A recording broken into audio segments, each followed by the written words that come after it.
No, porque como decían que cobraban. Nuestro día está a cargo del doctor Alejandro Francisco Oseguera Figueroa, quien es curador de la Colección Nacional de Mitos del Instituto de Biología, es jefe del Departamento de Zoología y es investigador titular de tiempo completo del Instituto de Biología, SNI nivel 2.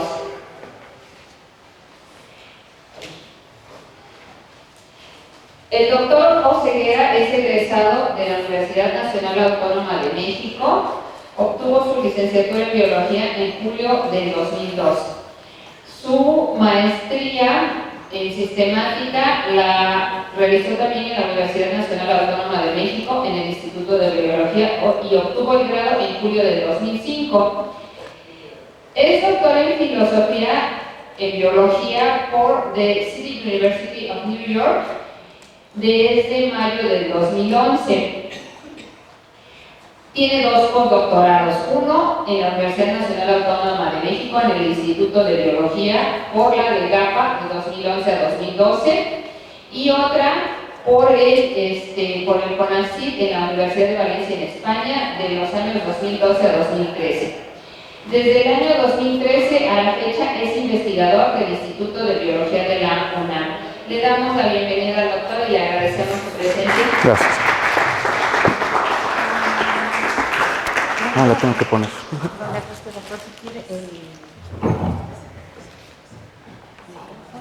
ver, déjame poner el que ya no sé dónde quedó. Actualización. Con esto y con esto.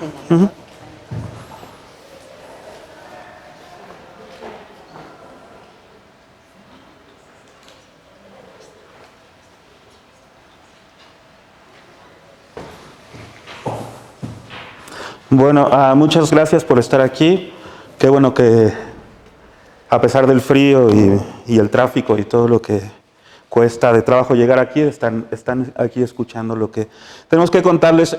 Bueno, yo ya llevo algunos años trabajando con el Mintos, muchos parásitos, muchos gusanos y muchas cosas interesantes que creo que hemos encontrado en los últimos años. Y decidí ponerle de título Integración de datos moleculares al estudio del Mintos. Yo de inicio me considero el mintólogo, o sea, mi acercamiento a la biología molecular viene del estudio de la zoología, del estudio de los organismos, y no es que sea biólogo molecular de formación, como tal vez son algunos de ustedes, que se aproximan a estos asuntos desde otra perspectiva. Yo vengo desde el punto de vista de la zoología clásica, casi zoología de gabinete, de historia natural, de la de hace años, ¿no? Y hoy les voy a hablar de varios casos que hemos estudiado en el laboratorio en los últimos años.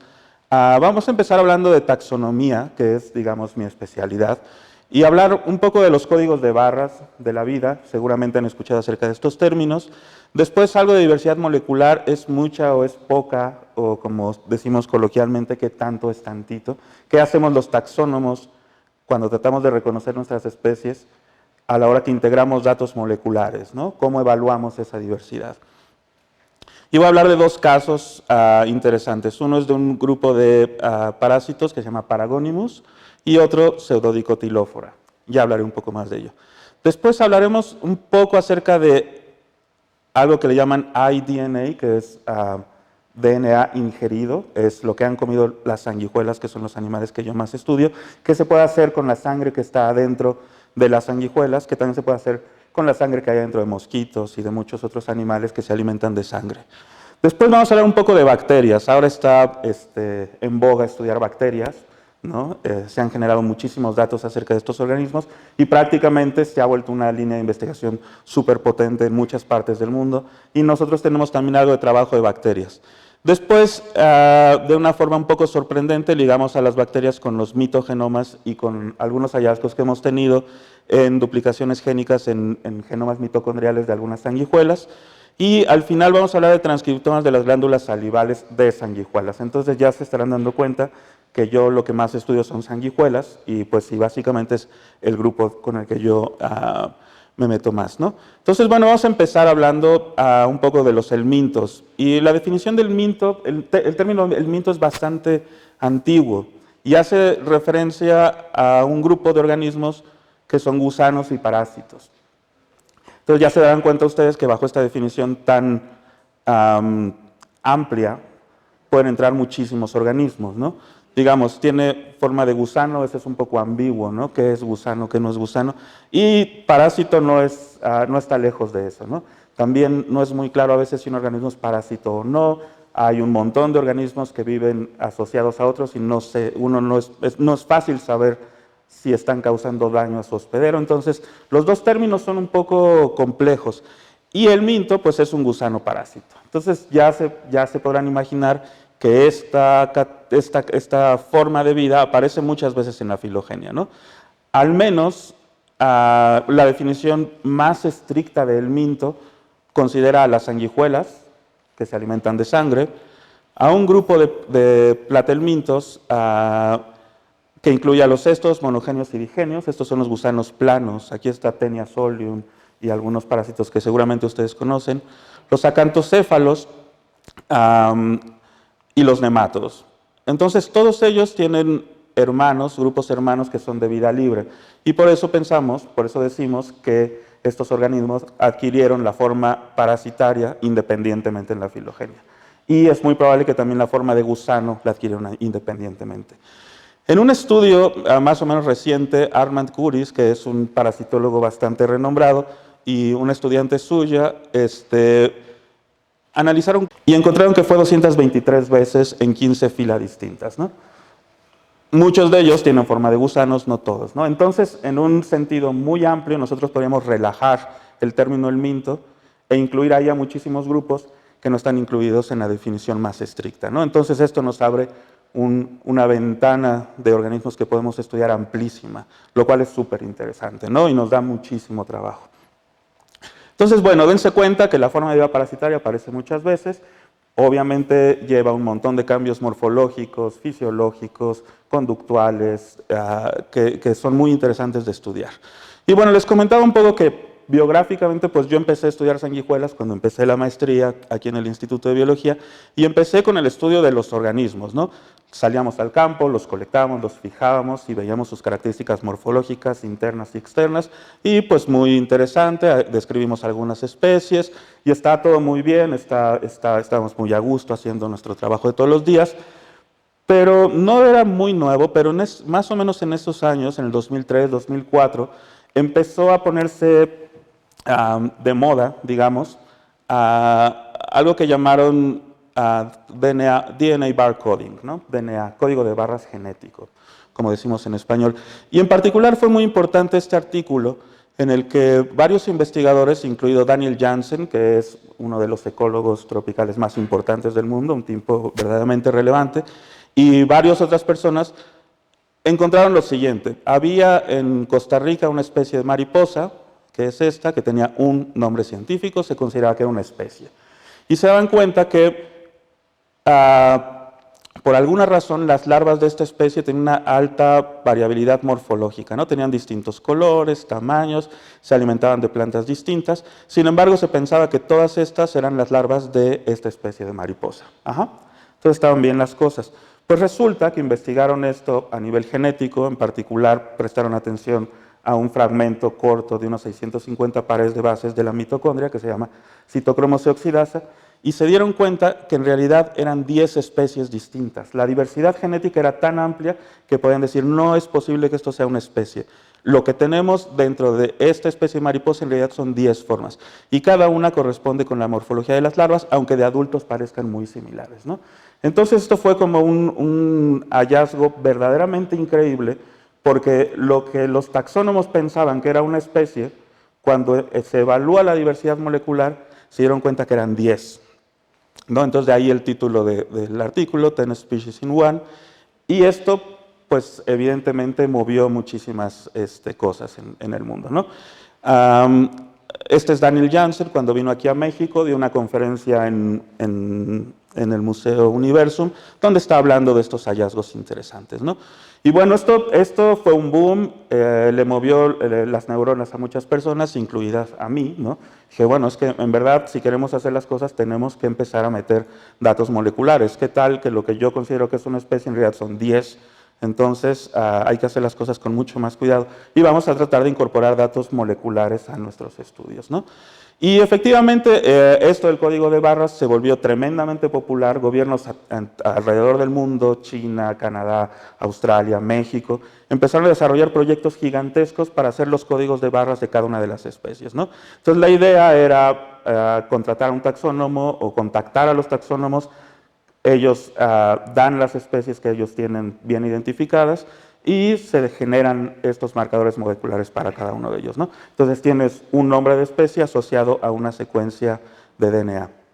Esto se volvió muy popular, como les decía. Hay una plataforma en internet donde efectivamente pues todo está muy bonito, hay muchas fotos y hay secuencias de DNA, ¿no? Entonces la idea, cómo funciona esto, es que tienen una caja donde tú puedes pegar, poner tu secuencia de DNA, aprietas un par de botones y te sale un resultado, ¿no? Ahí pegas la secuencia de DNA y te sale un resultado y dice, la secuencia que tú metiste es 100% similar a esto que está aquí, ¿no?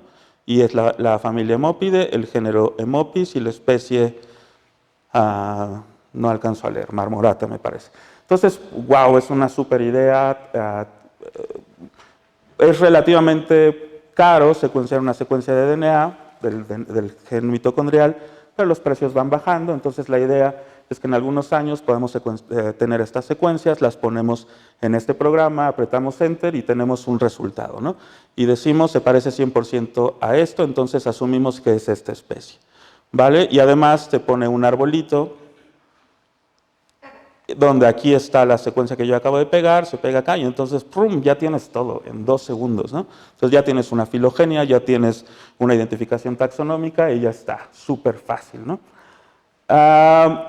Personalmente a mí me pareció la mejor idea del mundo en un principio, pero ya después cuando fui creciendo un poco más, vi que empezaba a tener, pues que no era tan fácil, ¿no? Que en realidad la vida no es tan fácil, que tal vez un marcador molecular no aplica para todas las especies del mundo, que los problemas taxonómicos son mucho más complejos y la diversidad es más difícil de atacar que simplemente generar una molécula, obtener una secuencia y analizarla de esta forma. Entonces, y además empecé a leer literatura de muchos otros investigadores muy connotados atacaron súper violentamente esta idea del barcoding, dijeron esto es una porquería, esto no sirve absolutamente de nada, y otros eran muy entusiastas, ¿no? Decían que esto venía a solventar todos los problemas para el estudio de la diversidad, ¿no? Entonces, bueno, uno tratando de hacerse su propio criterio, pues ahí vas navegando, vas pensando que está bien y que está mal, ¿no? Entonces nosotros pensamos y analizamos un poco más a fondo cómo está funcionando esto del código de barras, cómo funcionan los programas, cómo están asignando los nombres a las especies, y detectamos estos 4 problemas o estos 4 puntos. Voy a hablar solo de 2. Uno es el problema de la representación en las bases de datos, el otro es la identificación por consenso. Después puede ser este un sustituto de la taxonomía y es un método filogenético. No voy a abordar en estas 2 últimas, la respuesta es no, no es un método filogenético y no es el sustituto de la taxonomía, pero voy a hablarles un poco más de las 2 primeras. El problema de la representación en las bases de datos.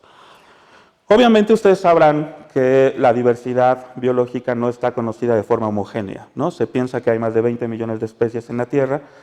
La mayoría de los esfuerzos están concentrados en mamíferos, un poco menos en vertebrados, y fuera de vertebrados, la mayoría de los organismos están pobremente estudiados, ¿no? Comparativamente.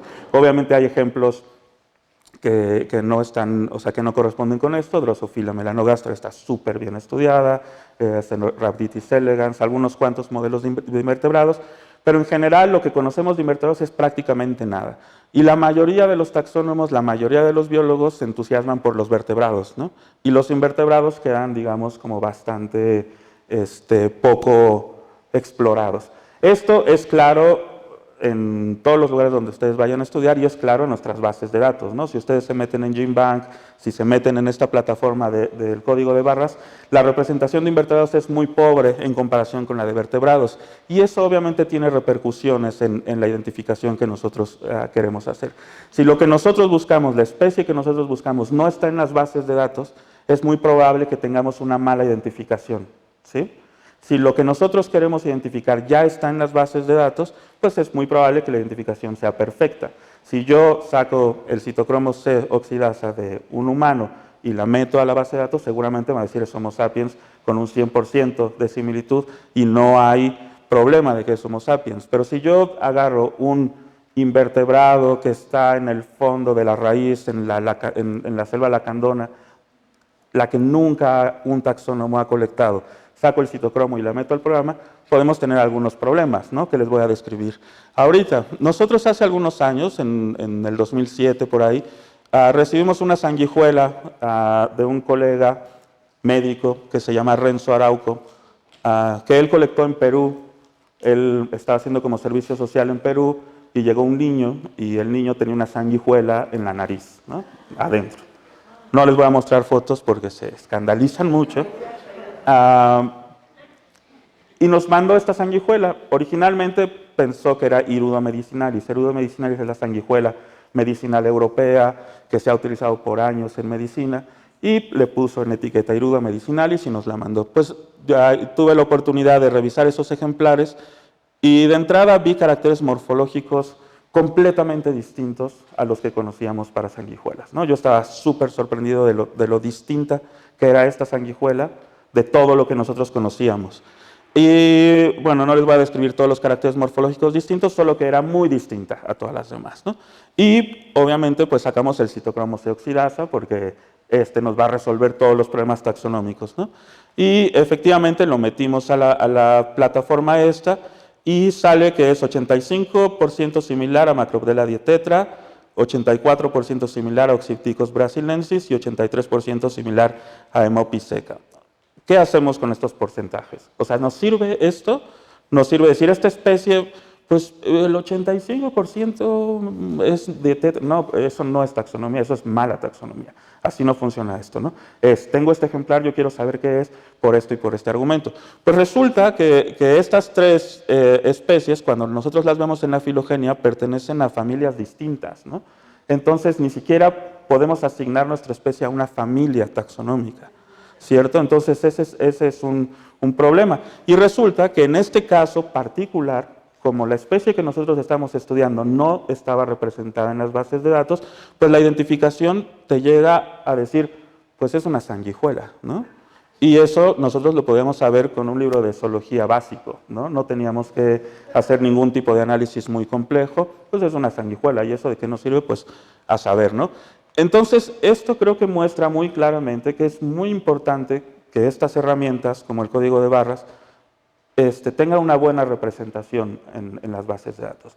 Y esto no se hace de la noche a la mañana, ¿no? Ustedes saben que la gente que sale a explorar, que la gente que reconoce las especies, que la gente que es capaz de ponerle nombre a las especies, pues son los taxónomos, y los taxónomos es probablemente uno de los gremios más amenazados en la academia, ¿no? O sea, muy poca gente se mete a estudiar taxonomía. Y efectivamente nosotros al final, para poder resolver este problema, tuvimos que colectar muchos más ejemplares, colectar sanguijuelas en muchas más partes del mundo, secuenciar muchos marcadores moleculares y hacer un análisis filogenético propio, ¿no? Utilizando los métodos propios.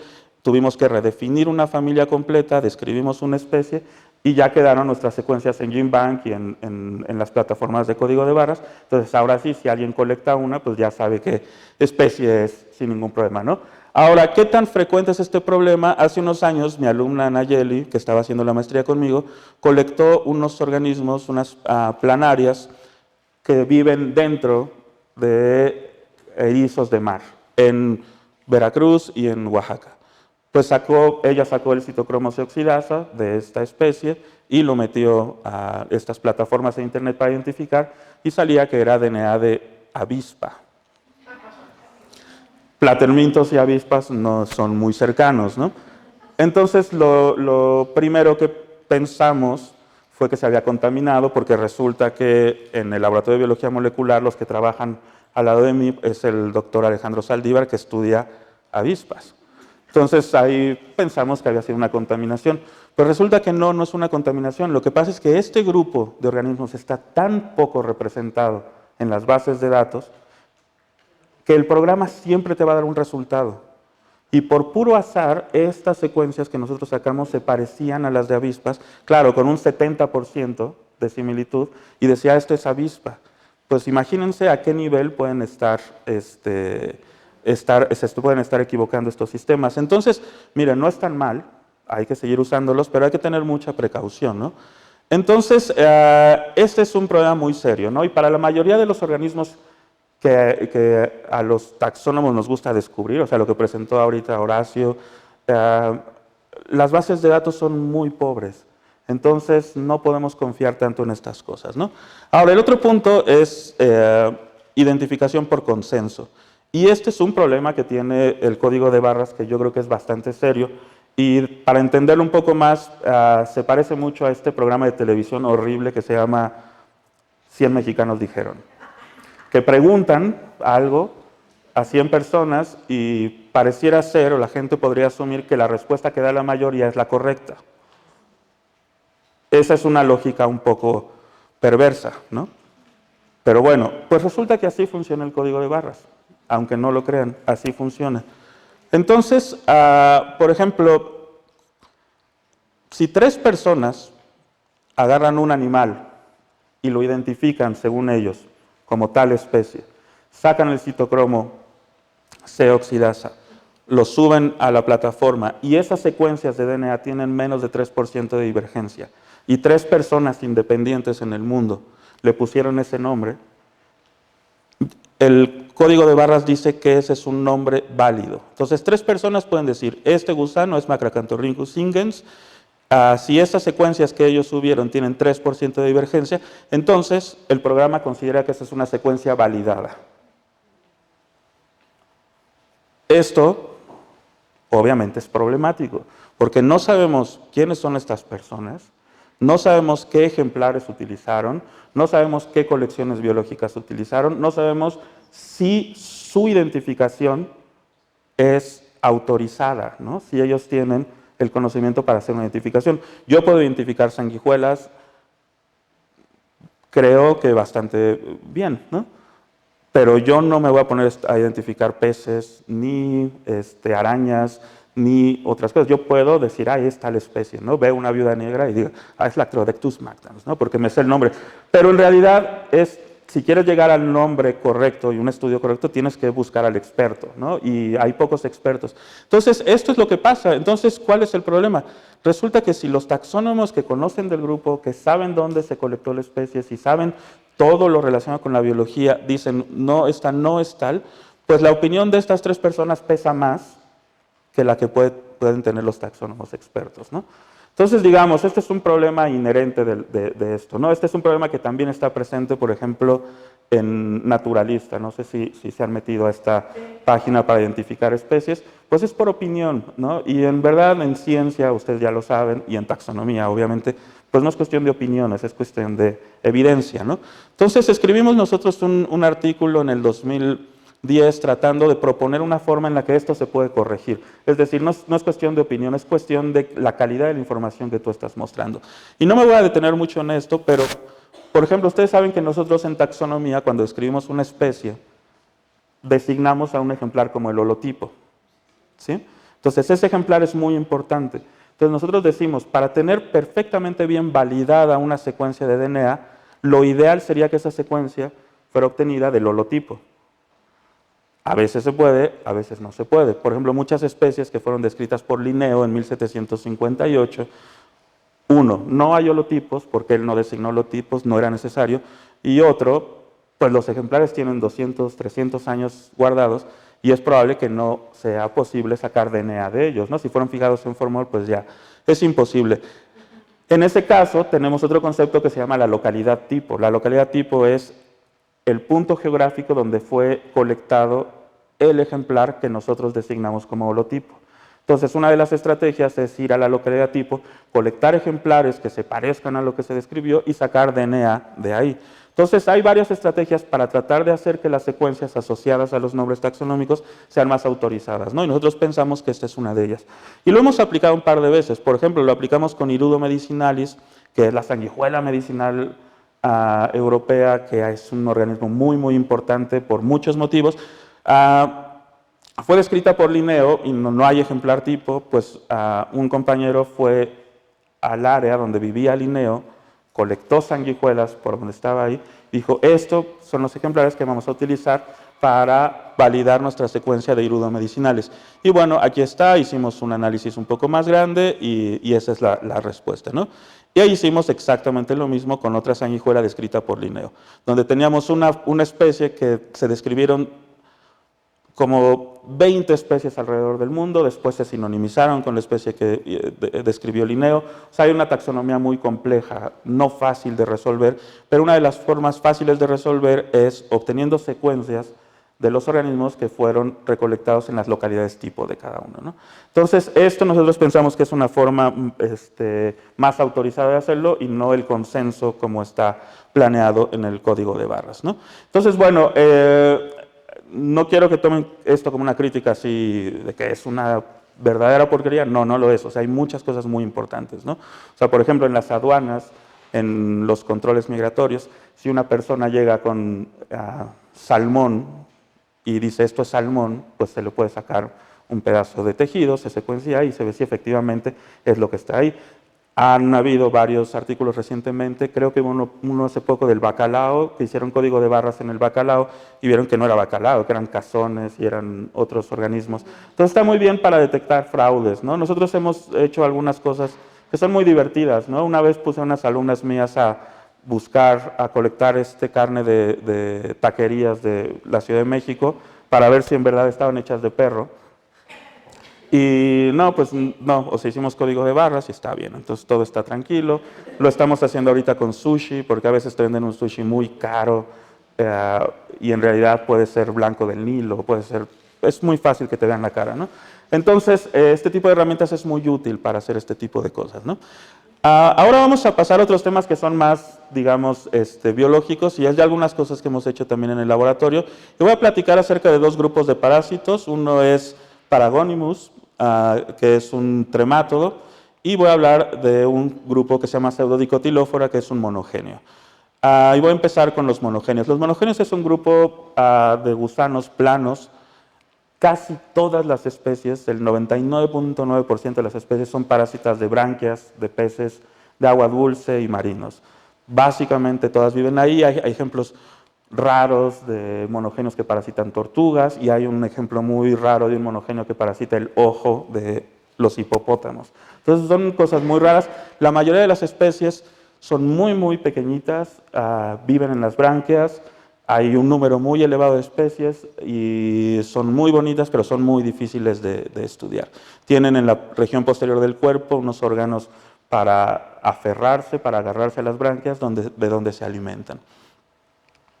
Pues en 1994 un investigador brasileño describió una especie de monogéneo que se llama Pseudobicotilófora atlántica y la describió como parásita de las branquias de Trachinotus carolinus, ¿no? Un pez marino que se distribuye, digamos, en las costas del Atlántico. Está muy bien, hizo el trabajo que tenía que hacer, describió la morfología interna y externa, hizo algunas observaciones bastante detalladas, y muy bien, era la única especie del género, y está perfecto. Fue publicada en una revista con todas las de la ley, está bien, ¿no? Unos años después, el doctor Rafael Lamotta Argumedo, que fue profesor de esta facultad por muchos años y profesor de muchas generaciones de zoólogos, y una alumna que ahora trabaja en Pachuca, describieron una segunda especie de este género que denominaron Pseudodicotilófora lopezochoterenae, dedicada también a un profesor de aquí de la Facultad de Ciencias. Y esta especie es parásita de Trachinotus rhodopus, otra especie del mismo grupo de peces, solo que ellos la encontraron en la bahía de Chamela, en Jalisco, ¿no? O sea, en el otro océano.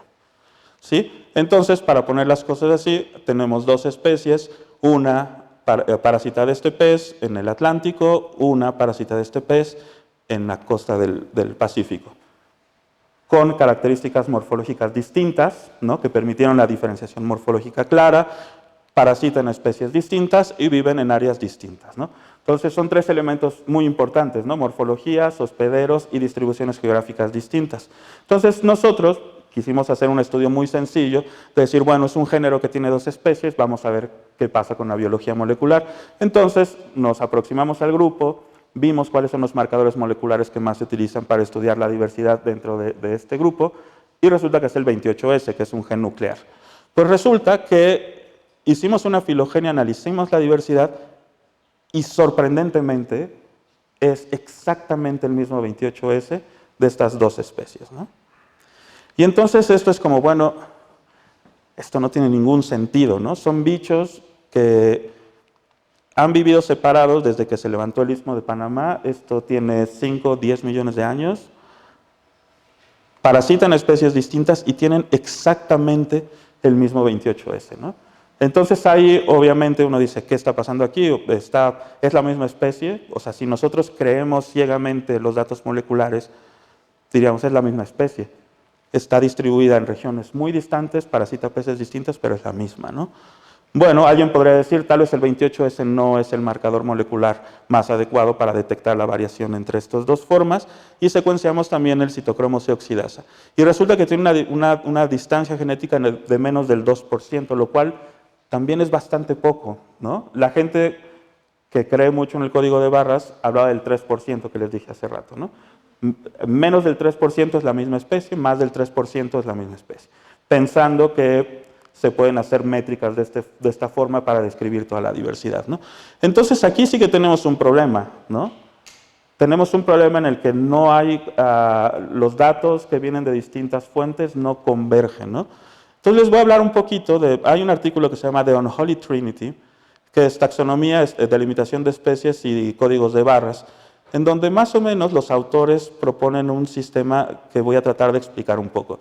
Se supone que cada círculo representa una especie. Nosotros tenemos muchos individuos de una especie y si están dentro de un círculo, se supone que todos son la misma especie.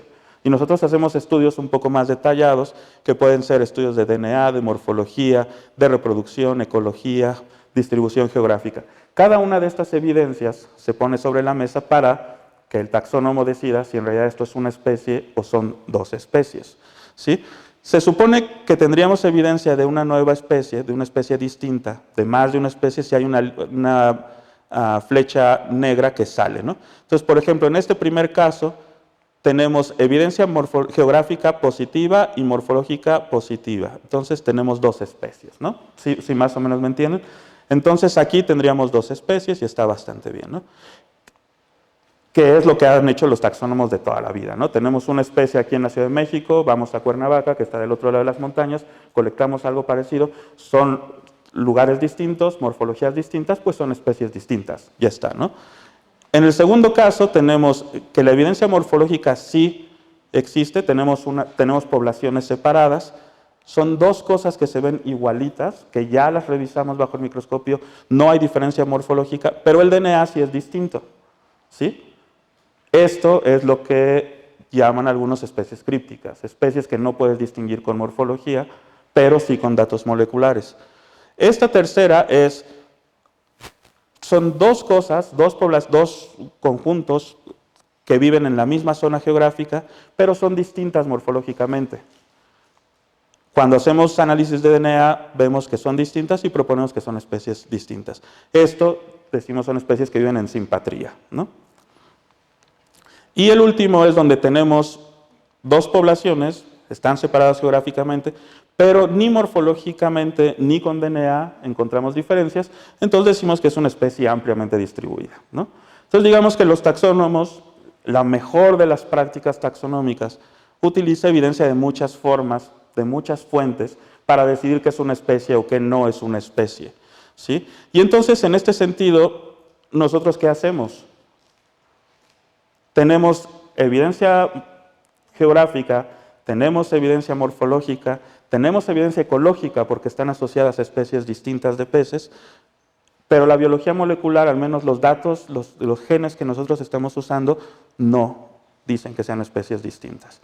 Y aquí es donde se pone más interesante, ¿no? Y esto también quiero que lo veamos en el contexto por años se ha dicho que la biología molecular es más objetiva que la taxonomía. Eso yo creo que no es cierto, porque al fin de cuentas, aquí es cuestión de interpretación. ¿Cómo vamos a interpretar esos datos? Yo creo que son especies distintas. Y bueno, estamos escribiendo el artículo, lo voy a argumentar por que sean especies distintas, aunque si hay un biólogo molecular, un taxónomo molecular, pues ahí va a decir, no, no, es la misma, tienes exactamente las mismas secuencias. Es lo que yo haría, ¿ustedes qué harían? ¿No? Un poco la idea es que ustedes piensen cómo tratarían de resolver este tipo de problemas donde tienes evidencia de todas partes, ¿no?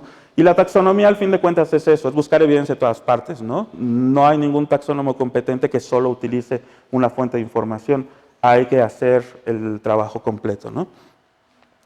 El siguiente ejemplo es de un parásito que fue más o menos relevante en México, que se llama Paragonimus mexicanus. Paragonimus mexicanus es un digenio, un tremátodo que puede parasitar accidentalmente al hombre. Entonces, de pronto había personas que llegaban con este gusano alojado en los pulmones y tosían, tenían una tos muy fuerte, tosían flemas, los médicos vieron las flemas y encontraron un montón de huevos de un parásito, ¿no? Entonces dijeron, bueno, ¿qué es esto? Investigaron, este es un parásito muy común en Japón, donde la gente come muchos crustáceos, camarones y esto, entonces ya sabían que este parásito entraba por comer crustáceos, ¿no?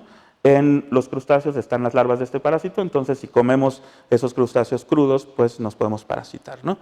Pero en México no se había registrado, entonces fue muy interesante porque se hizo mucho trabajo taxonómico, se salió a colectar los hospederos definitivos, los hospederos intermediarios, crustáceos, moluscos, tal, tal.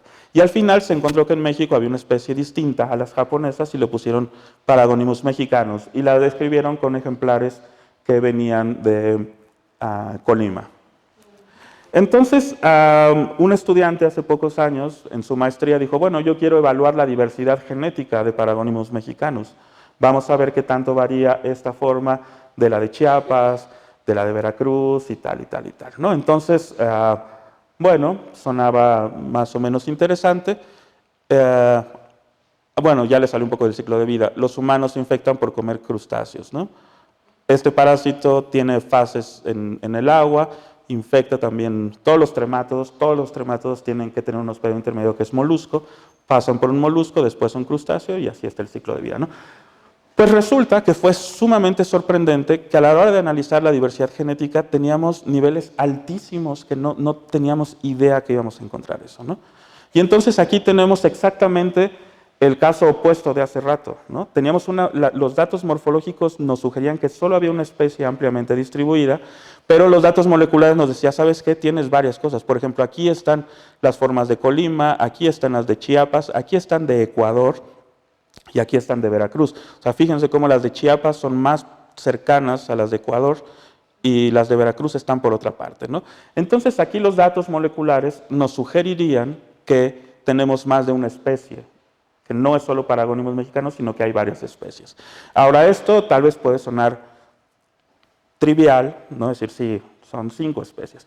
Pero en realidad, si uno lo piensa más a fondo, tener 5 especies o tener 4 especies significa que puede ser que cada una tenga ciclos de vida distintos, tenga hospederos intermedios distintos, tengan síntomas distintos en las personas, el tratamiento sea distinto, los métodos de control sean distintos. Entonces, el problema es mucho más complejo, porque estas características no son iguales a lo largo de las especies, ¿no? Entonces, aquí hay muchísima chamba, ¿no? Y entonces, aquí es donde tenemos justo este caso. Tenemos distribución geográfica distinta, morfología, hasta donde la hemos evaluado, no encontramos nada distinto, pero no significa que no haya caracteres morfológicos que no hayamos evaluado y que pudieran sugerir que hay más especies. Y el DNA sí. Entonces, aquí nosotros pensamos que sí, hay más especies, ¿no? Pero sin duda esto es un punto que nosotros tenemos que seguir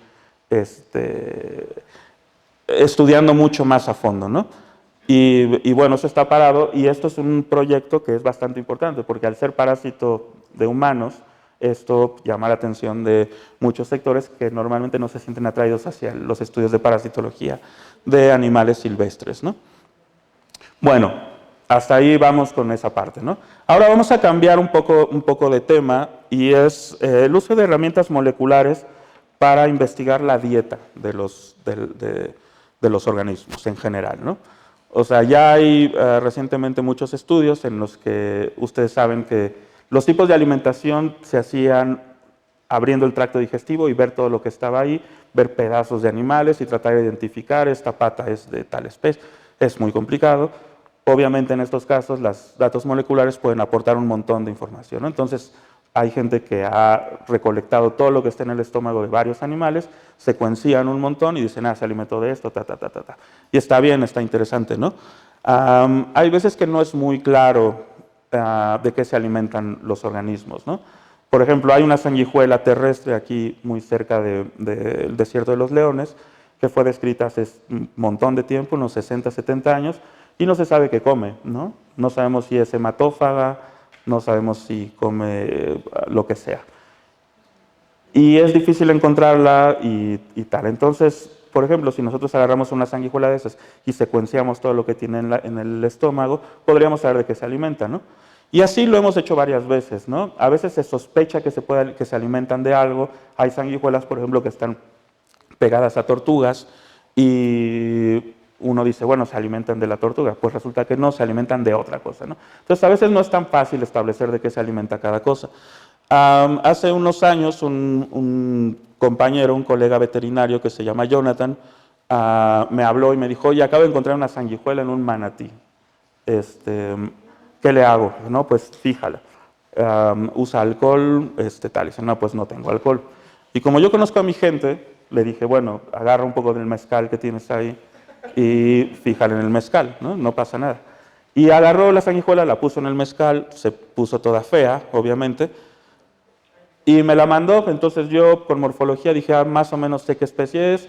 Hicimos biología molecular de la sanguijuela, pero también abrí la sanguijuela, saqué la sangre que estaba dentro, porque yo quería asegurarme que se estaba alimentando del manatí y que no estaba ahí de paso. Y efectivamente fuimos capaces de amplificar sangre que estaba en esta zona que se le dice buche de las sanguijuelas, es una especie de reservorio de sangre. Pudimos secuenciar sangre del manatí que estaba en el tracto digestivo de una sanguijuela fijada en mezcal, ¿no? Entonces, como la historia era interesante, sí pudimos publicar eso. Entonces, me gusta mucho porque está el mezcal y las sanguijuelas y la sangre en un solo artículo y fue muy bonito. Pero bueno, más allá de esto, hay una serie de características interesantes acerca de la sangre que puede estar contenida en el tracto digestivo de las sanguijuelas, ¿no? Una sanguijuela hematófaga es capaz de alimentarse una sola vez, subir como 3 o 4 veces su propio peso de una sola alimentada y dejar de comer por 6, 8 o más meses, ¿no? Yo he tenido sanguijuelas así bien gordas de sangre en el laboratorio y no las alimento en 8 meses y siguen vivas, ¿no? Entonces el proceso de digestión de la sangre es muy lento. Eso está bien, pero la otra cosa que es muy interesante es ¿cómo es capaz la sanguijuela de mantener a la sangre en buen estado por tanto tiempo en un lugar que no es su lugar correcto, ¿no? Entonces, este es un problema muy interesante, ¿no? ¿Cómo es posible que la sangre permanezca, que los eritrocitos estén en buen estado por 6 meses dentro del estómago de un invertebrado? Entonces, se han hecho algunos estudios. Al parecer, hay una colaboración muy estrecha con bacterias, que predomina un tipo bacteriano ahí, que impide que entren hongos, que entren otro tipo de bacterias, y la sangre se mantiene bastante bien. Y entonces algunas personas dijeron, bueno, una sanguijuela en el medio natural es posible que se haya alimentado de muchos organismos y tenga guardada en su estómago sangre de muchos animales, ¿sí? Y entonces a unos tipos muy inteligentes se les ocurrió hacer eso con unas sanguijuelas terrestres de Asia. Entonces fueron al campo, agarraron un montón de sanguijuelas, sacaron la sangre que tiene el tracto digestivo y se pusieron a secuenciar como locos. Y encontraron una cantidad de sangre de vertebrados interesante. Entre ellas, sangre de un venado que consideraron que estaba extinto, ¿no? Entonces dicen, mira, qué interesante está esto. Las sanguijuelas pueden servir para monitorear la diversidad de vertebrados de una región en particular, ¿no? Entonces, esto también hizo que mucha gente se interesara y dijera, esto está muy increíble. Hay muchos organismos hematófagos que pueden funcionar como centinelas para detectar diversidad que a veces no es fácil encontrar. Y se han hecho algunas cosas interesantes, ¿no? Por ejemplo, aquí un compañero hizo más o menos lo mismo, y comparó sus datos. Los de la derecha son los datos obtenidos por medio de sangre, de tracto digestivo, y aquí en la izquierda es por fototrampas, ¿no? Entonces, ustedes saben que la gente que estudia mamíferos terrestres van a la selva, ponen cámaras y ponen un montón de cámaras, y las cámaras cada que detectan movimiento toman una foto, toman una foto. Y después pasan horas viendo fotografías en su computadora, dirá, esta es tal especie, esta es tal especie, esta es tal especie. Entonces, si vemos los números, en realidad no es muy distinto lo que puedes detectar con sangre en el tracto digestivo de sanguijuelas a lo que puedes detectar con cámaras fotográficas. Y hay otros estudios que se han hecho por ahí, ¿no? Entonces, por ejemplo, hay métodos de muestreo que tienen que ver con escuchar cantos, por ejemplo, con las cámaras fotográficas o con el DNA dentro de las sanguijuelas. Y en general no es que sean uno mucho mejor que otro, sino que al parecer se complementan bastante bien, ¿no? Hay algunas especies que sí detectas con la sangre de las sanguijuelas, hay otras que no, hay otras que es imposible, ¿no? Entonces esto es algo interesante. Un alumno mío que está en la Universidad del Mar, en Oaxaca, está interesado en hacer esto con sanguijuelas que sabemos que se alimentan de tiburones, pero no sabemos de qué tiburones, y él se encuentra las sanguijuelas en las rocas del mar, ¿no? Entonces queremos sacar sangre y queremos ver qué tan amplio es el espectro de tiburones de los que se está alimentando, ¿no? Entonces digamos que este es un punto interesante, ¿no? Ahora les decía que íbamos a hablar un poco de bacterias porque están de moda y hay cosas muy, muy interesantes, ¿no? Ustedes saben que ya en los últimos años el esfuerzo de secuenciación ha sido impresionante y prácticamente podemos saber qué tipos de bacterias viven prácticamente en qué centímetro cuadrado de nuestro cuerpo, en cada centímetro del intestino. Esto es una cosa brutal, ¿no? Aquí en la Facultad de Ciencias, Luis David ha trabajado muchísimo con un montón de cosas y es muy interesante. Y también las bacterias ambientales. Seguramente ayer Valeria Sousa les habló de estos rollos y es muy interesante, ¿no?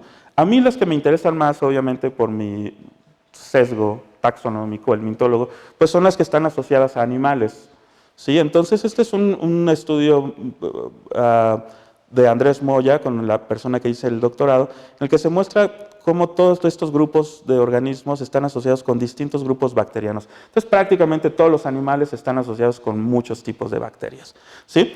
Y muchas de ellas fueron estudiadas por este señor que se llama Paul Buchner, y en 1965 publicó un libro muy, muy interesante con muchísimos datos acerca de relaciones entre animales y bacterias. Resulta que las sanguijuelas obviamente tienen morfologías complejas y tienen asociaciones bacterianas distintas en muchos de sus órganos. Por ejemplo, algunas sanguijuelas pueden estar en esta parte que es el buche, que es donde almacenan la sangre.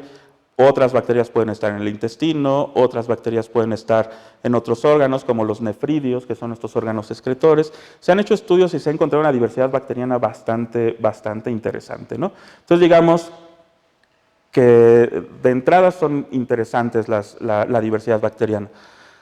Pues resulta que de otros modelos, por ejemplo la mosca tsetse y los áfidos, estos organismos tienen una cosa en común, que tienen dietas muy restringidas, ¿no?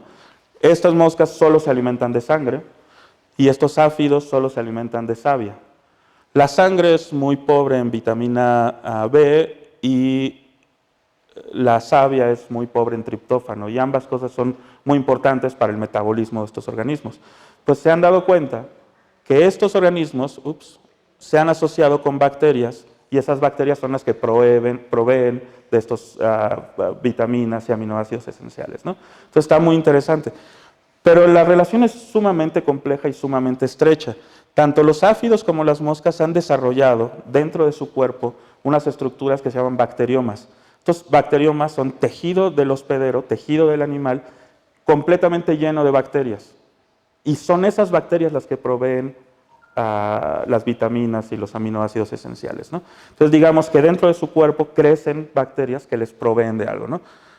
Ahora, esta relación es sumamente estrecha. No es como las bacterias que nosotros tenemos en el intestino. Nosotros cuando nacemos prácticamente no tenemos bacterias, y las bacterias las tenemos que tomar del medio ambiente, ¿cierto? Esta relación es tan estrecha que la herencia de las bacterias pasa de padres a hijos de manera directa. Y estas bacterias viven en el citoplasma de células especializadas. O sea, no es que vivan en una cavidad abierta como el intestino, viven dentro del citoplasma, ahí al lado de las mitocondrias, y son pasadas de padres a hijos. Y entonces es una cosa súper interesante, ¿no? ¿Cómo es posible que estas bacterias vivan dentro del citoplasma de células del hospedero y pasen de una generación a otra? Hay órganos asociados que se llaman bacteriomas. Además, El estudio de estas bacterias endosimbiontes había sido muy complicado a lo largo del tiempo porque los bacteriólogos normalmente necesitan cultivar las bacterias, ¿no? Ya saben, estos cajas Petri con agar o con medios de cultivo, pues estas bacterias que viven dentro de estas células especializadas son prácticamente imposibles que crezcan en medios de cultivo. Entonces, pues no se podían estudiar. Probablemente puedes decir es tal tipo bacteriano, pero no se podían estudiar a fondo. Pues desde que hay estos nuevos métodos de secuenciación masiva, ustedes ya los conocen, están en boga, todo el mundo quiere hacer secuenciación masiva, ha sido posible generar los genomas completos de estas bacterias endosimbiontes, ¿sí? Y se han dado cuenta que todas estas bacterias que viven en el citoplasma de un hospedero tienen un montón de características en común. Por ejemplo, tienen genomas extremadamente reducidos, tienen una baja proporción de guanina y citosina, tienen poco espacio entre los genes y los genes solo tienen una o muy pocas copias. A todo esto se le llama el síndrome simbiótico. Entonces, donde hay una relación hospedero-bacteria intracelular, es muy posible que esa bacteria, independientemente de qué grupo taxonómico sea, tenga todas estas características en común. Esta es una gráfica donde señala esto. Esto es el contenido de GCs y este es el número de genes. La mayoría de las bacterias endosimbiontes están en esta parte, ¿no? Tienen un bajo contenido de GCs y tienen muy pocos genes. Esto es muy, muy interesante. Pues resulta que al menos dos de las sanguijuelas que yo estaba estudiando directamente, unas que son del género Placobdela y unas que son del género Ementeria, también tienen estas estructuras que se llaman bacteriomas, donde suponíamos que había bacterias, ¿no? Se medio habían estudiado un poquito. Entonces, en el primer estudio que nosotros hicimos fue colectar muchísimos ejemplares de Placobdela en Canadá. Fuimos a una localidad, agarramos muchísimos ejemplares de Placobdela parasítica y cortamos los bacteriomas, que son estas estructuras que están aquí.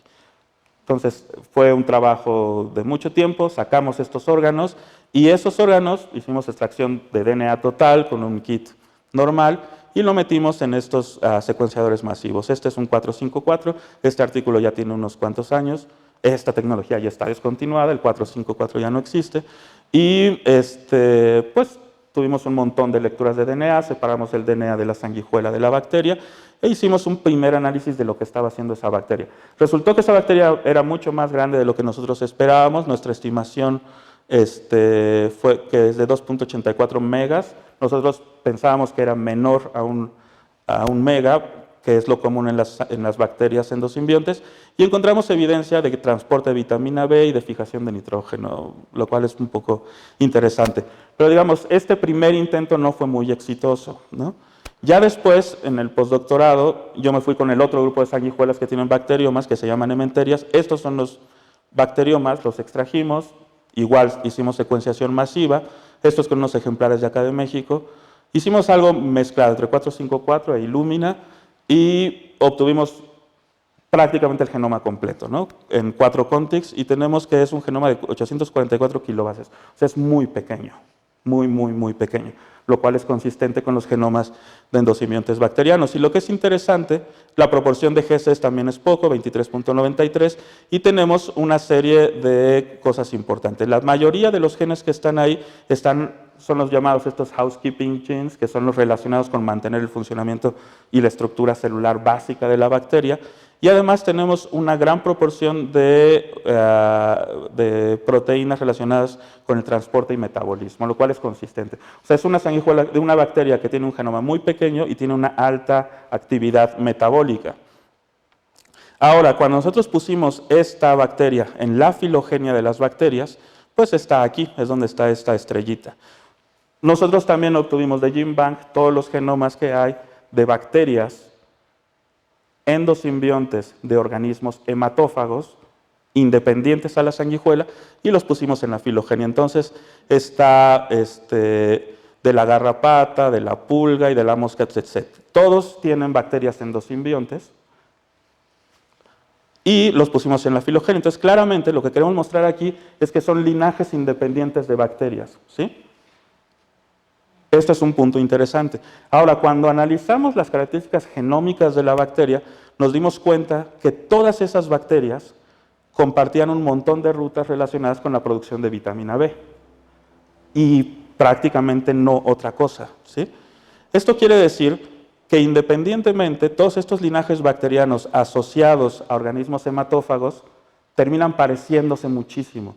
Es decir, son bacterias que solo mantienen los genes relacionados con la producción de vitamina B. Y esto es, para mí, ver como un ejemplo muy bonito de cómo convergen líneas muy distintas de bacterias debido a una función muy, muy específica dentro de sus hospedadores, ¿no? Entonces, bueno, esto está muy interesante. Actualmente un alumno mío de aquí del doctorado está haciendo más genómica de los endosimbiontes de la sanguijuela cementeria y Claire, que está en Canadá ahora, está haciendo las de Placobdella, ¿no? Entonces vamos a tener una idea muy interesante. Yo les decía en un principio que estas bacterias se transmiten de padres a hijos directamente, no tienen que reclutarse del medio ambiente cada generación. Entonces, cuando tenemos este tipo de asociaciones, uno de los fenómenos más interesantes que podemos estudiar es hacemos la filogenia de los hospederos y la filogenia de las bacterias debe ser exactamente igual, una imagen especular de la filogenia. Entonces, como la interacción ecológica es tan extrema, esperamos tener exactamente la misma historia de las bacterias que de los hospederos, ¿no? Eso se llama cofilogenia. Entonces, son estudios muy, muy interesantes, ¿no? Y Christine Aliengard, que también estudió biología aquí en la Facultad de Ciencias, está haciendo otro estudio muy interesante, que es la diversidad bacteriana de tractos digestivos de sanguijuelas. No les mencioné esto, pero no todas las sanguijuelas se alimentan de sangre, solo algunas, que están aquí en rojo, otras se alimentan de fluidos y órganos blandos de invertebrados acuáticos, y otras son macrófagas, ingieren organismos completamente del medio ambiente, ¿no? Entonces son tres formas de alimentación distintas y estamos estudiando la diversidad bacteriana de los tractos digestivos de cada uno de ellos, ¿no? Y bueno, saltando un poco de tema, les dije que que habíamos extraído los bacteriomas de un número de especies, esto lo habíamos puesto en los secuenciadores y habíamos obtenido muchísimo DNA de bacteria y muchísimo DNA de sanguijuela, ¿cierto? Entonces, parte del trabajo es separar el DNA, y esto es completamente bioinformático. ¿Cómo separas el DNA de la bacteria de la sanguijuela? Entonces, lo de las bacterias ya se los platiqué, y con el DNA de las sanguijuelas nosotros logramos ensamblar los genomas mitocondriales completos. Los genomas mitocondriales no son tan grandes y son más o menos interesantes. Entonces, ensamblamos 3 genomas mitocondriales, 2 de especies del género Placobdella y 1 de Ementeria. Y bueno, los analizamos y los comparamos con otros anélidos y tenemos básicamente esta idea de que el DNA mitocondrial es muy estable, los genomas son muy conservados, no hay duplicaciones, no hay cambios de arquitectura ni nada. Digamos que los genomas que nosotros generamos son iguales y comparados, por ejemplo, con todos los de Annelida, hay algunos cambios por ahí. Dentro de Annelida están otros grupos como Misostómidas, Punculida, Chiurida y Cebuglonida, que no parecen gusanos segmentados como los anélidos, pero están ahí. Y esto pues ha sido uno de los mayores descubrimientos de los biólogos de Annelida, ¿vale? Y nosotros pues lo confirmamos aquí, ¿no? Pero una de las cosas interesantes es que de las 2 especies de Placobdella que nosotros encontramos una duplicación de un tRNA. Les decía que en general se considera que las mitocondrias son muy estables, pues encontrar duplicaciones génicas en mitocondrias es raro. Y nosotros las encontramos en 2 especies de Placobdella. Más o menos por esa época nosotros trabajamos muy duro en hacer la filogenia del género Placobdella, que son estas sanguijuelas hematófagas muy bonitas, y teníamos una filogenia pues bien de varios marcadores moleculares, teníamos todo esto. Y entonces nuestra idea fue investigar si esta duplicación genética del tRND estaba en todas las especies de Placobdella o si solo estaba en algunas, ¿sí? Queríamos saber cómo estaba esto. Y entonces esto era lo que tenía. Tenemos 2 tRNAs, están juntitos, pensamos que uno es la duplicación de otra, están entre el COX-2 y el ATP8. Entonces uno de mis alumnos diseñó un primer específico que pegara en COX-2 y ATP8 para secuenciar esta parte y encontró lo siguiente. Voy a ser muy, muy breve. Aquí está en gris el COX-2 y en este otro grisecito que no sé qué es el ATP8. Y en morado está una copia del tRND y en naranjita está lo que pensamos nosotros que es la segunda copia, el gen duplicado. Entonces lo que vemos aquí es que en distintas partes de la filogenia parece que se pierde la segunda copia, ¿sí? Entonces esto nos llamó muchísimo la atención porque nosotros pensábamos lo opuesto, pensábamos que una vez que apareciera la duplicación en la filogenia todos los descendientes iban a tener la duplicación, pues resulta que no, parece que la duplicación es ancestral y esta duplicación se ha perdido en distintas ramas de la filogenia. Y obviamente esto nos hace pensar, nos puede llevar a reevaluar este asunto de que si las mitocondrias son tan estables como se pensaba, o si realmente lo que pasa es que cualquier mutación que haya a nivel arquitectónico o a nivel de duplicaciones se va perdiendo con el tiempo, y lo que nosotros vemos actualmente es como una subrepresentación de los cambios que hay en las mitocondrias. Bueno, lo último que les quiero contar, no me voy a detener mucho porque creo que ya me estoy pasando, es acerca de los anticoagulantes, que siempre es uno de los asuntos más interesantes con las sanguijuelas, ¿no? Se sabe que, por ejemplo, esta es la cascada coagulatoria de un vertebrado, ¿no? Que empieza desde una herida hasta la formación de una trombo, de una costra, para que deje de salir sangre. Entonces se sabe que la saliva de la sanguijuela puede detener esta cascada coagulatoria en 7 pasos, ¿no? Entonces es bastante impresionante. Pues ahora lo que hemos estado haciendo es tratar de investigar esto visto a la luz de la diversidad filogenética que tenemos, ¿no? Entonces yo les había contado que no todas las sanguijuelas se alimentan de sangre. Cuando mapeamos esto en la filogenia, nosotros podemos hipotetizar que el ancestro común de todas las sanguijuelas era hematófago y que esto se ha perdido secundariamente a lo largo de la evolución. O sea, no es que se hayan hecho hematófagos independientemente, sino que el ancestro era hematófago y esto se ha perdido en varios puntos. Esto quiere decir que potencialmente todas las sanguijuelas tengan en su genoma un montón de secuencias que puedan codificar para anticoagulantes, aunque ya no los utilicen. Entonces, en un estudio que hizo Sebastián, tomó el genoma de una sanguijuela que no es hematófaga y efectivamente encontró secuencias que son muy parecidas, son ortólogas a las secuencias que producen los anticoagulantes de otras especies que sí son hematófagas, ¿no? Entonces, lo que nos dice esto en general es que la búsqueda de anticoagulantes puede estar no solo en las sanguijuelas que hoy se alimentan de sangre, sino que prácticamente todas las sanguijuelas pueden tener rastros genéticos de esto. Y en este sentido, en los últimos años hemos también extraído las glándulas salivales de varias sanguijuelas tomando en cuenta la filogenia, y hemos hecho este asunto de transcriptómica. Queremos saber qué se transcribe y de esta forma hacer como una búsqueda de anticoagulantes. Ya no me voy a detener mucho en esto, hemos utilizado la filogenia para saber qué especies son importantes. El último que sacamos fue, ya no me acuerdo cuál, de una sanguijuela de México, Limnodela mexicana, que colectamos en Monterrey. Entonces está interesante, la búsqueda de anticoagulantes. Hay una cantidad de cosas muy, muy interesantes en este punto y esto lo estamos haciendo con otros compañeros, ¿no? Y ya con esto los dejaría en paz. Y si tienen alguna duda, ahí está mi correo electrónico, si tienen, bueno, si no se animan ahorita y después tienen alguna pregunta, ahí estoy. Y estoy en el Instituto de Biología por si necesitan algo.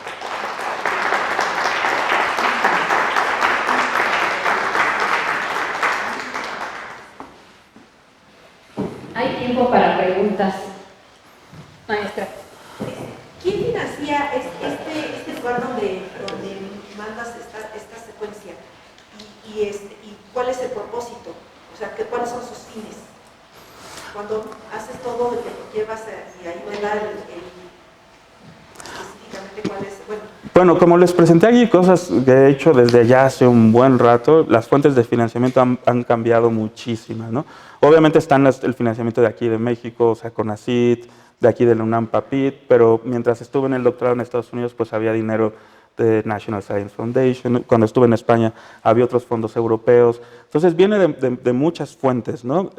El objetivo final de esto, o sea, a mí la parte de los anticoagulantes, por ejemplo, se me hace muy interesante, pero el camino de que tú detectas un anticoagulante a que salga al mercado es algo que a mí me interesa muy poco.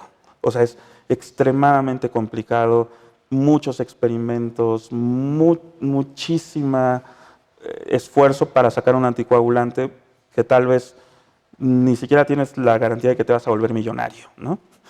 Si hubiera la expectativa de que te vas a volver millonario, pues tal vez sí llamaría más la atención. Pero en realidad toda esa parte del desarrollo de anticoagulantes yo creo que no. A nosotros lo que nos interesa más es conocer la evolución de los anticoagulantes, ¿no? O sea, qué relación hay entre los hospederos y los anticoagulantes. Uno de los estudios que hicimos fue, por ejemplo, en tiburones.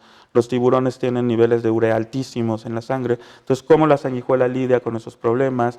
Los que son específicos, por ejemplo, de tortugas, o los que son específicos de mamíferos, ¿hay algún tipo de adaptación, relación entre el tipo de sangre y los anticoagulantes? Es más eso, el punto de vista evolutivo, lo que nos llama la atención a nosotros. Lo otro, vamos, no es de entrada nuestra primera prioridad, ¿no? Pero me refería a ese donde tú envías la información en el banco y te va diciendo hasta dónde, o sea, ¿eso dónde está? ¿En Estados Unidos? ¿La universidad y quién la está financiando? No, esta parte del código de barras fue muy apoyado por el gobierno canadiense. Digamos, esto de código de barras tiene su base en Canadá, en la Universidad de Guelph, pero han tenido lazos con muchísimas instituciones en el mundo. O sea, de hecho, aquí en México, por varios años, hubo un proyecto muy grande donde estuvieron involucradas muchas universidades, o sea, los del CIBNOR que decía Horacio hace rato, en Tapachula, en Mérida, Ciudad de México, hay nodos. No sé cuántos nodos son como 4 o 5 nodos. La Ciudad de México, el Instituto de Biología es un nodo donde se supone que llegan todas las muestras, digamos, del centro de la ciudad, del centro del país, y ahí se secuencia a precios más bajos, pero existen estos nodos en todo el país. Entonces, parte de esta tecnología y los datos, digamos, que están resguardados en México, ¿no? Entonces, hay una serie de protocolos que son muy interesantes obviamente porque están todos estos problemas de los recursos genéticos, de si alguien quiere patentar algo, o sea, todos estos rollos están más o menos, bueno, están bien contemplados. Esta es una base de datos de solo citocromo C, donde la idea es que se puede identificar, ¿no?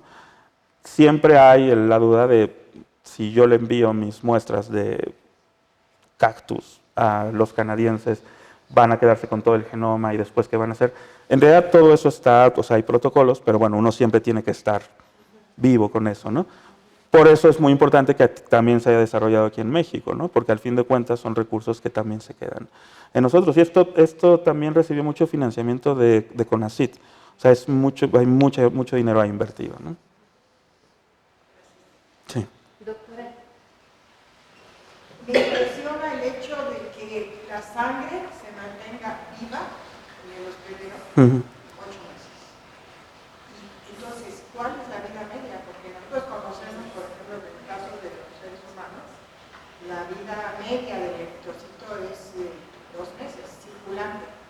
Entonces, ¿qué mantiene esos, no sé si son eritroblastos o eritrocitos, no sé si será una cosa u otra, pero ¿qué hace que se mantengan vivos durante 8 meses? Y entonces, ¿cuál es su vida media? Híjole, yo de eso no tendría una respuesta muy precisa porque, por ejemplo, estos datos de la vida dentro del cuerpo humano son 2 meses. Entonces, supongo que están activos metabólicamente, que están transportando oxígeno y esto.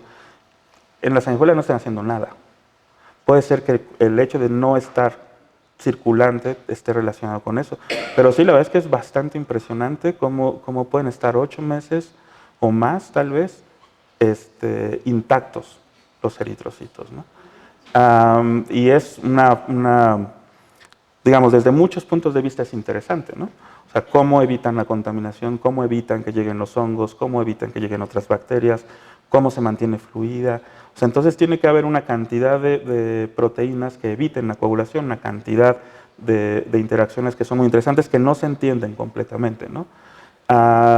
Se han hecho, sí, algunos tipos de estudios. Cuando en los 80s, cuando el SIDA el VIH se volvió un problema y una preocupación mundial, se hicieron varios experimentos con muchos organismos hematófagos para saber si eran capaces de transmitir el virus de un paciente a otro, ¿no? Obviamente se hizo con sanguijuelas y no son capaces de transmitirla, pero se colectaron varias muestras y se hicieron algunos tipos de análisis donde sí es un poco claro que las bacterias están jugando un papel importante, ¿no? pero a detalle no se sabe exactamente qué pasa, ¿no? Pero sí, la verdad es que es asombroso cómo puede permanecer tanto tiempo ahí. Supongo que está relacionado con la poca actividad que tienen las células de la sangre, ¿no? Sí. Sí. Hola, bueno, yo siempre aprendo en los seminarios, no había escuchado nunca hablar de estos bacteriomas, no están reportados en otro tipo de organismos, por ejemplo, los mamíferos, que existan estas estructuras que contienen bacterias heredables. Y la otra pregunta es, las sanguijuelas entonces no producen vitamina B y estas bacterias le aportan vitamina B a la sanguijuela. Sí, bueno, la primera, estos órganos son como, bueno, a veces son como las definiciones. O sea, a mí me gusta más la definición de bacterioma como un órgano especializado que nosotros la única función que le conocemos es albergar bacterias. Y estas no es una cavidad abierta, pues estas bacterias tienen que estar dentro del citoplasma de las células, ¿no? O sea, sí es esa definición de bacterioma, los humanos no tenemos bacteriomas. Pero algunas personas han, tal vez metafóricamente hablando, han dicho que el apéndice pudiera ser un bacterioma. Es un ciego intestinal donde se alojan un montón de bacterias que no conocemos precisamente qué están haciendo. Es probable que estén haciendo cosas muy buenas, pero como no las sabemos, a veces nos lo quitamos y tal y tal. Pero han dicho, pero es más una metáfora, que ese es un bacterioma.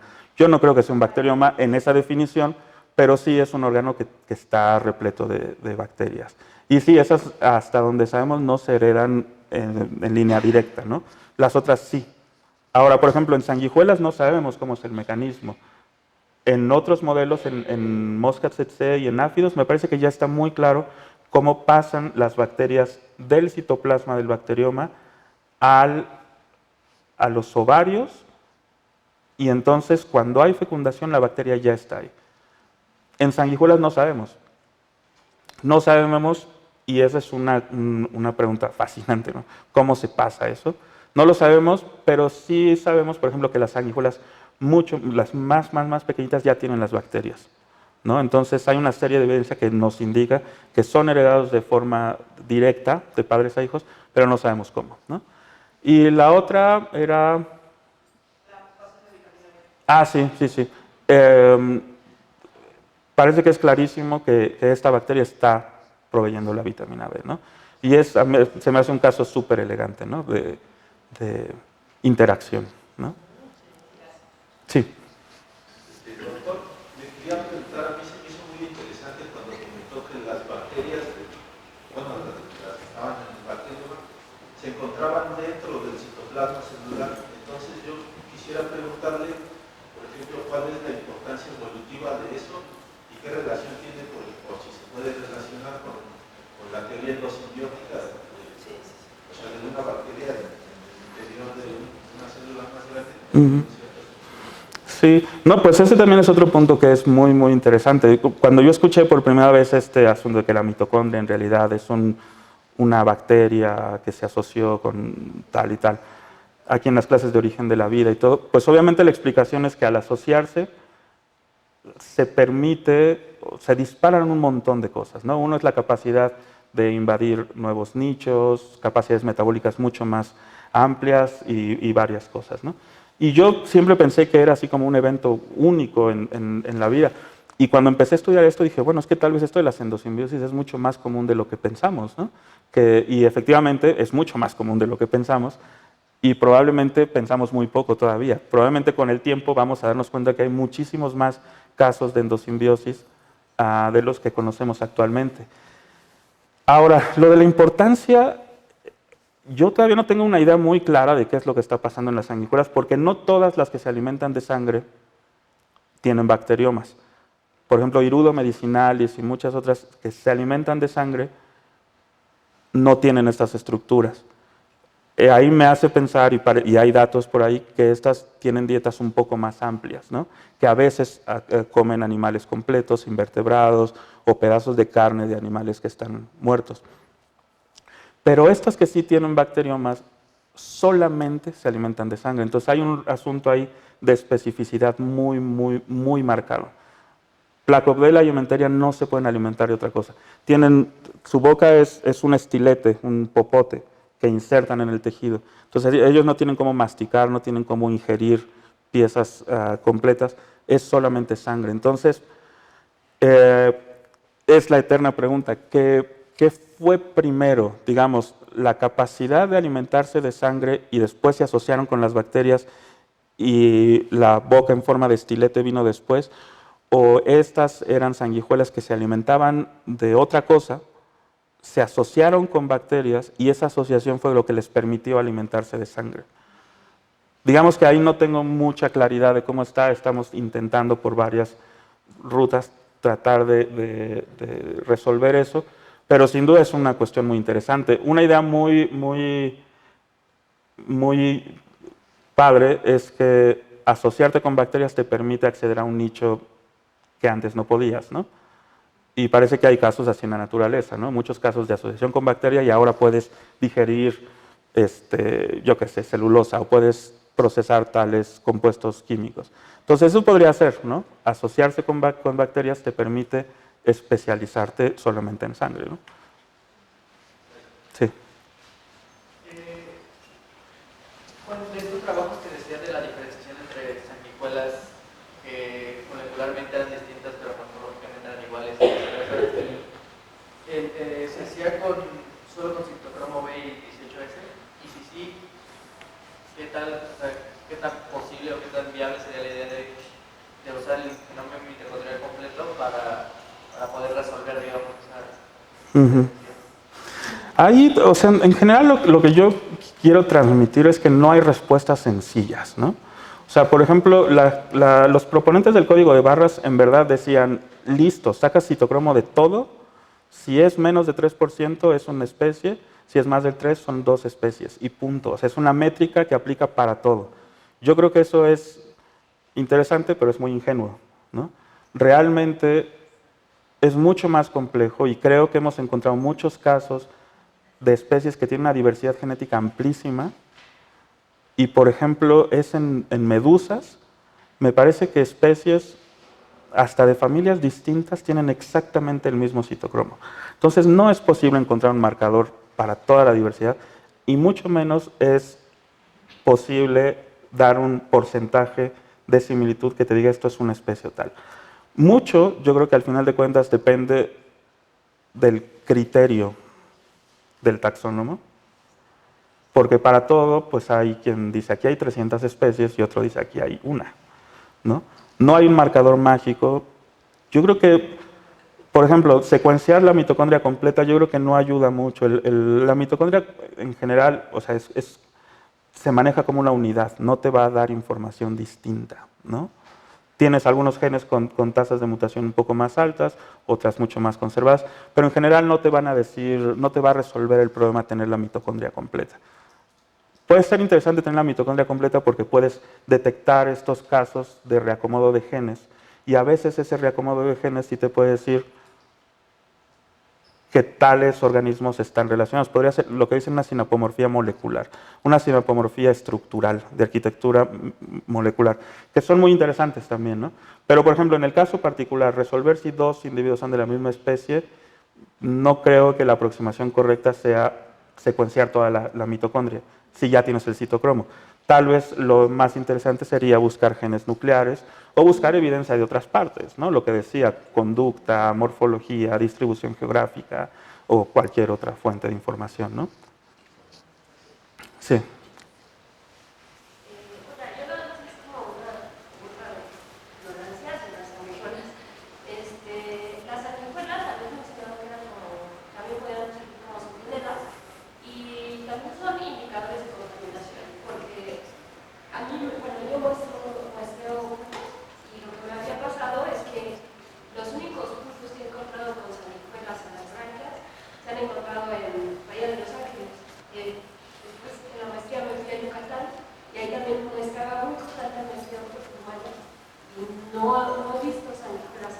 Uh-huh.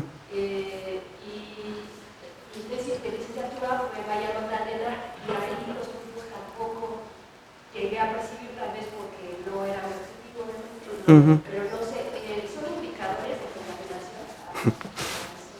Aquí es que esta podría ser completamente otra plática. Lo que pasa es que tal vez viene mucho el concepto que nosotros tenemos de los parásitos, o sea, hay una película que se llama Parásitos ahorita en televisión, en el cine. O sea, naturalmente tenemos una connotación negativa de los parásitos. Si alguien tiene parásitos está mal y tendemos a pensar que un ambiente está muy mal si tiene parásitos y la verdad es que es completamente lo contrario. Si tú vas, por ejemplo, si yo voy a un lago y agarro una rana y veo que tiene nemátodos, que tiene céstodos, que tiene digenios, que tiene sanguijuelas, eso me hace ver a mí que el ecosistema ahí está funcionando muy bien. Porque un digenio, por ejemplo, para que llegue a adulto, tiene que pasar por un molusco, por un crustáceo, tiene que haber todo un ecosistema que esté funcionando bien para que un parásito llegue a adulto. Entonces, en realidad, los parásitos son indicadores de que un lugar está bien, que es diverso, que hay un montón de hospederos intermediarios, que el ecosistema está funcionando, que las cadenas tróficas están funcionando.